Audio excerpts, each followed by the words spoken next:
അസ്സലാമു അലൈക്കും. Welcome back to Fitch's cocktail. അപ്പോൾ എല്ലാവരും സുഖമായിട്ടിരിക്കണമെന്ന് വിശ്വസിക്കുന്നു. അപ്പോൾ ഇന്നത്തെ റെസിപ്പി ഒരു അടിപൊളി അച്ചാറിൻ്റെ റെസിപ്പിയാണ്. അപ്പോൾ മിക്സ്ഡ് അച്ചാറാണ് ഞാൻ ഇവിടെ തയ്യാറാക്കാൻ പോകുന്നത്. അപ്പോൾ വേഗം തന്നെ നമുക്ക് റെസിപ്പിയിലോട്ട് കടക്കാം. അപ്പോൾ ഈ അച്ചാർ ഉണ്ടാക്കുന്നത് ഞാനിവിടെ മാങ്ങ ഉപയോഗിച്ചിട്ടുണ്ട്. അതുപോലെ തന്നെ കർമുഷിക്കായില്ലേ, നമ്മുടെ പപ്പായ ഉപയോഗിച്ചിട്ടുണ്ട്. പിന്നെ ഇത്തിരി ഇരുമ്പൻ പുളിയാണ് എടുത്തിട്ടുള്ളത്. അപ്പോൾ നമുക്ക് ആദ്യം മാങ്ങ ഒന്ന് കട്ട് ചെയ്തെടുക്കാം. അപ്പോൾ ഞാനിവിടെ ഇങ്ങനത്തെ 2 മാങ്ങ എടുത്തിട്ടുണ്ട്. അപ്പോൾ 1 2 എടുക്കാം കേട്ടോ. അപ്പോൾ ഞാനിവിടെ 2 മാങ്ങ അരിഞ്ഞെടുത്തിട്ടുണ്ട്. പിന്നെ ഞാൻ കുറച്ച് ഇരുമ്പൻ പുളി, അധികം എടുത്തിട്ടില്ല, ഒരു ബൗള് ഇരുമ്പൻ പുളി ഉണ്ടായിട്ടുള്ളൂ. അത് ഞാനിപ്പോൾ കാണിച്ചത് ഞാൻ മുഴുവനായിട്ട് എടുത്തിട്ടില്ല കേട്ടോ, അതിൽ നിന്ന് കുറച്ചേ എടുത്തിട്ടുള്ളൂ. അപ്പോൾ നല്ല പുളി ഉണ്ടാക്കുമല്ലോ. ഇനി നമുക്ക് ഒരു പപ്പായ വേണം. അപ്പോൾ ഇത് എൻ്റെ വീട്ടിലുണ്ടായ പപ്പായാണ് കേട്ടോ. അപ്പോൾ അതൊന്ന് കട്ട് ചെയ്തെടുക്കാം. പപ്പായയും തന്നെ ഞാനൊരു ചെറിയ പപ്പായാണ് എടുത്തിട്ടുള്ളത്. അതും ഇങ്ങനെ നമുക്ക് ചെറുതാക്കി കട്ട് ചെയ്തെടുക്കാം. ഇനി നമുക്ക് കുറച്ച് പച്ചമുളക് പൊട്ടിച്ചിട്ട് വരാം കേട്ടോ.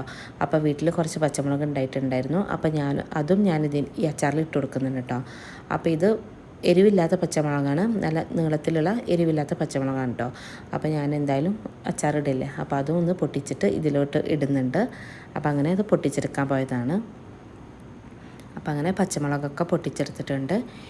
ഇപ്പോൾ ഇത്രയും സാധനങ്ങളാണ് കേട്ടോ നമ്മുടെ അച്ചാർക്ക് ആവശ്യമായിട്ടുള്ളത്. അപ്പോൾ ഞാൻ മാങ്ങ അരിഞ്ഞെടുത്തിട്ടുണ്ട്. അതുപോലെ തന്നെ പപ്പായയും ഇരുമ്പൻ പുളി ഉണ്ടല്ലോ, അത് ഒരേ അളവിലാണ് എടുത്തിട്ടുള്ളത്. ഒരു ബൗൾ എടുത്തിട്ടുണ്ട്. ഇനി ഇതിലോട്ട് ഒരു കുടം വെളുത്തുള്ളി എടുത്തിട്ടുണ്ട്. അതുപോലെ തന്നെ ഒരു ചെറിയ കഷ്ണം ഇഞ്ചി ചെറുതാക്കി അരിഞ്ഞതാണ്. പിന്നെ ഇത് നമ്മൾ പൊട്ടിച്ചെടുത്ത പച്ചമുളകാണ് കേട്ടോ. അപ്പോൾ ഒരു കുടം വെളുത്തുള്ളി മാത്രമാണ് എടുത്തിട്ടുള്ളത്. അപ്പോൾ നിങ്ങൾക്ക് കുറച്ചധികം വെളുത്തുള്ളി വേണമെങ്കിൽ എടുക്കാം കേട്ടോ. വെളുത്തുള്ളി നല്ല ടേസ്റ്റാണ് അച്ചാറിൽ ഇട്ടിട്ടുണ്ടെങ്കിൽ. ഇനി നമുക്ക് ഒരു മസാല ഉണ്ടാക്കാൻ വേണ്ടിയിട്ട് ഒന്ന് വറുത്തെടുക്കണം. അതിന് വേണ്ടിയിട്ട് ഒരു 1.5 ടേബിൾ സ്പൂണ് കടുക് ഇട്ട് കൊടുത്തിട്ടുണ്ട്. പിന്നെ 1/2 ടീസ്പൂണ് ഉലുവ, അതുപോലെ തന്നെ ഒരു 1/4 ടീസ്പൂണ് വലിയ ജീരകം, 1/4 ടീസ്പൂണ് ചെറിയ ജീരകം, രണ്ടും ഒരേ അളവിലാണ് എടുത്തിട്ടുള്ളത്. 1.5 ടേബിൾ സ്പൂണ് കടുക് എടുത്തിട്ടുണ്ട്. അപ്പോൾ ഇതെല്ലാം കൂടി നമുക്കൊന്ന് വറുത്തെടുക്കണം.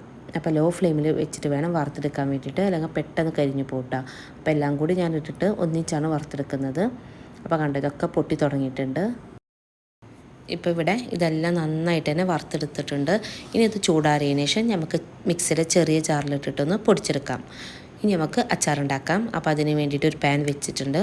പാനിലോട്ട് ഒരു 1/4 കപ്പ് നല്ലെണ്ണയാണ് ഒഴിച്ചെടുത്തിട്ടുള്ളത്. അപ്പോൾ നല്ലെണ്ണയിലാണ് ഉണ്ടാക്കിയെടുക്കുന്നത്. ഇനി ഇതിലോട്ട് ഒരു 1/2 ടീസ്പൂണ് കടുക്, കുറച്ച് കറിവേപ്പിലയും, അതുപോലെ തന്നെ നമ്മൾ നേരത്തെ തൊലിച്ച് വെച്ചിട്ടുള്ള വെളുത്തുള്ളി ഉണ്ടല്ലോ, അതും കൂടി ചേർത്തിട്ട് ഒന്ന് സോട്ട് ചെയ്തതിന് ശേഷം നമുക്ക് അരിഞ്ഞ് വെച്ചിട്ടുള്ള ഇഞ്ചി കൂടി ചേർത്ത് കൊടുക്കാം. അപ്പോൾ ഇഞ്ചിയും വെളുത്തുള്ളിയൊക്കെ നന്നായിട്ടൊന്ന് സോട്ട് ചെയ്തതിന് ശേഷം നമുക്ക് അരിഞ്ഞ് വെച്ചിട്ടുള്ള പച്ചമുളകാണ് ചേർത്ത് കൊടുക്കുന്നത്. പച്ചമുളക് ചേർത്ത് കൊടുക്കാം. പച്ചമുളക് ചേർത്തിട്ട് ഒന്ന് സോട്ട് ചെയ്തെടുക്കണം കേട്ടോ. അപ്പോൾ ഇത് മൂന്നും കൂടി നന്നായിട്ടൊന്ന് സോട്ടായി കിട്ടണം. ഇനി ഇതിലോട്ട് നമ്മൾ ആദ്യം ചേർക്കുന്നത് മാങ്ങയാണ്. മാങ്ങ ചേർത്തിട്ട് നന്നായിട്ടൊന്ന് മിക്സ് ചെയ്തെടുക്കാം. അപ്പോൾ ഞാൻ മാങ്ങ ചേർത്ത് കൊടുത്തിട്ടുണ്ട്. നന്നായിട്ടൊന്ന് ഇളക്കി കൊടുക്കാം. അപ്പോൾ ഓരോന്നായിട്ടാണ് ചേർത്ത് കൊടുക്കുന്നത് കേട്ടോ. അപ്പോൾ എല്ലാം കൂടി ഒരുമിച്ചല്ല ചേർത്ത് കൊടുക്കുന്നത്. മാങ്ങ ഒരുവിധം കുക്കായതിന് ശേഷമാണ് ഞാൻ പപ്പായ ചേർത്ത് കൊടുക്കുന്നത്. പിന്നെ ഇരുമ്പൻ പുളി ലാസ്റ്റാണ് കേട്ടോ ചേർക്കുന്നത്. ഇരുമ്പൻ പുളിക്ക് അധികം വേവില്ലല്ലോ, അപ്പോൾ പെട്ടെന്ന് തന്നെ ലാസ്റ്റ് ചേർത്ത് കൊടുത്താൽ മതി. അപ്പോൾ മാങ്ങ ഒന്ന് സോട്ട് ചെയ്തതിന് ശേഷം നമ്മളുടെ പപ്പായ ഉണ്ടല്ലോ, അതാണ് ചേർത്ത് കൊടുക്കുന്നത്. പപ്പായക്കൊക്കെ കുറച്ച് വേവുള്ളതാണ്. അപ്പോൾ അതൊന്ന് സോട്ട് ചെയ്ത് എടുത്തതിന് ശേഷം നമുക്കിത് അടച്ച് വെച്ചിട്ട് ഒരു 2 മിനിറ്റ് അടച്ച് വെച്ചിട്ടൊന്ന് കുക്ക് ചെയ്തെടുക്കണം. നമുക്കിതിലോട്ട് ആവശ്യത്തിനുള്ള ഉപ്പ് ചേർത്ത് കൊടുക്കാം. ഉപ്പ് ചേർത്തിട്ട് നന്നായിട്ടൊന്ന് മിക്സ് ചെയ്ത് കൊടുക്കാം. അപ്പോൾ ഇവിടെ മാങ്ങയും പപ്പായൊക്കെ ഒരുവിധം കുക്കായിട്ടുണ്ട്. മാങ്ങ നന്നായിട്ട് തന്നെ കുക്കായി കിട്ടുന്നുണ്ട് കേട്ടോ. ഇനി നമുക്കിതിലോട്ട് ലാസ്റ്റ് ഇരുമ്പൻ പുളി ചേർത്ത് കൊടുക്കാം. അപ്പോൾ ഇരുമ്പൻ പുളി കൂടി ചേർത്തിട്ട് നന്നായിട്ടൊന്ന് മിക്സ് ചെയ്തെടുക്കാം. ഇപ്പോൾ നിങ്ങൾക്ക് ഇതിലോട്ട് ക്യാരറ്റ് വേണമെങ്കിൽ ക്യാരറ്റും ചേർത്ത് കൊടുക്കാം കേട്ടോ. ക്യാരറ്റ് ചേർത്ത് കൊടുത്തിട്ടുണ്ടെങ്കിൽ നല്ല ടേസ്റ്റാണ്. ഇനി നമുക്കിതിലോട്ടുള്ള പൊടികൾ ചേർത്ത് കൊടുക്കാം. 1 ടേബിൾ സ്പൂൺ മഞ്ഞൾപ്പൊടി, പിന്നെ മുളക് പൊടി നിങ്ങളുടെ എരിവിനനുസരിച്ച് ചേർത്ത് കൊടുക്കാം കേട്ടോ. അപ്പോൾ ഇവിടെ ഞാനൊരു 4 സ്പൂണ് വലിയ സ്പൂണ് മുളക് പൊടി ചേർത്ത് കൊടുത്തിട്ടുണ്ട്. പിന്നെ ഇത് നമ്മൾ നേരത്തെ വറുത്ത് പൊടിച്ചിട്ടുള്ള ആ പൊടിയാണ്, അതും കൂടി ചേർത്ത് കൊടുത്തിട്ടുണ്ട്. പിന്നെ ഞാൻ കുറച്ചും കൂടി ഉപ്പ് ചേർത്ത് കൊടുത്തിട്ട് നന്നായിട്ടൊന്ന് മിക്സ് ചെയ്തെടുക്കുകയാണ്. അപ്പോൾ ഇതൊക്കെ ഒരു ലോ ഫ്ലെയിമിലാണ് കേട്ടോ ഇപ്പോൾ വെച്ചിട്ടുള്ളത്. അപ്പോൾ ഓൾറെഡി നമുക്ക് മാങ്ങയും ഇതെല്ലാം കുക്കായി കിട്ടിയിട്ടുണ്ട്. അപ്പോൾ ഞാനൊരു ലോ ഫ്ലെയിമിൽ വെച്ച് കൊടുത്തിട്ടുണ്ട്. നന്നായിട്ട് തന്നെ മിക്സ് ചെയ്തെടുക്കാം. അപ്പോൾ ഇവിടെ നന്നായിട്ട് ഞാൻ മിക്സ് ചെയ്ത് കൊടുത്തിട്ടുണ്ട്. എന്നിട്ട് ഇതിലോട്ട് ഒരു ടേബിൾ സ്പൂണ് കായപ്പൊടിയാണ് ചേർക്കുന്നത്. കായപ്പൊടി ചേർത്ത് കൊടുത്തിട്ട് നന്നായിട്ടൊന്ന് മിക്സ് ചെയ്ത് കൊടുക്കാം. അപ്പോൾ ഉപ്പ് ആവശ്യത്തിന് നോക്കിയിട്ട് ചേർത്ത് കൊടുക്കാം കേട്ടോ. അപ്പോൾ ഞാൻ നേരത്തെ ഉപ്പ് ചേർത്ത് കൊടുത്തിട്ടുണ്ടായിരുന്നു. പിന്നെ ഞാൻ നന്നായിട്ട് മസാലയൊക്കെ നന്നായിട്ട് മിക്സ് ചെയ്ത് നോക്കിയപ്പോൾ ഉപ്പ് കുറവായിരുന്നു. അപ്പോൾ ഞാൻ കുറച്ച് ഉപ്പും അതുപോലെ തന്നെ കുറച്ച് വിനീഗർ ചേർത്ത് കൊടുത്താൽ മതി കേട്ടോ.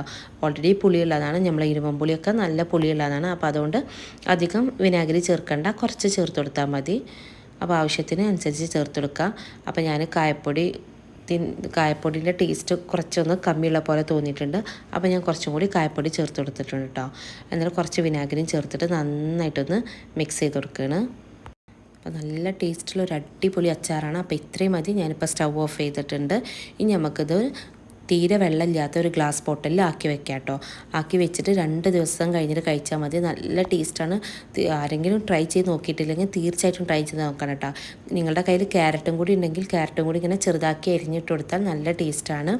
അപ്പോൾ ഞാൻ നിങ്ങൾക്ക് കാണിച്ചു തരാൻ വേണ്ടിയിട്ടാണ് ഇത് ചൂടോട് കൂടി തന്നെ ഗ്ലാസ് ബോട്ടിലാക്കി വെക്കുന്നത്. അപ്പോൾ ചൂടാറിയിട്ട് ആക്കി വെച്ചാൽ മതി. അപ്പോൾ ഞാനിങ്ങനെ കുറച്ച് സമയം തുറന്ന് വെച്ചിട്ടാണ് പിന്നെ അടച്ച് വെക്കുന്നത് കേട്ടോ. അപ്പോൾ ഇത്രയുള്ള ഇന്നത്തെ റെസിപ്പി. അപ്പോൾ എല്ലാവർക്കും ഇന്നത്തെ ഈ അച്ചാറിൻ്റെ റെസിപ്പി ഇഷ്ടമാണെന്ന് കരുതുന്നു. ഇഷ്ടമെങ്കിൽ ലൈക്ക് ചെയ്യുക, ഷെയർ ചെയ്യുക, കമൻറ്റ് ചെയ്യുക, സബ്സ്ക്രൈബ് ചെയ്യുക. പിന്നെ തീർച്ചയായിട്ടും ഉണ്ടാക്കി നോക്കിയിട്ട് നിങ്ങളുടെ അഭിപ്രായങ്ങൾ കമൻറ്റ് ബോക്സിലൂടെ എഴുതി അറിയിക്കാൻ മറക്കരുത്. അപ്പോൾ അടുത്ത വീഡിയോ ആയിട്ട് വരുന്നവരെ thanks for watching. Keep supporting. Take care.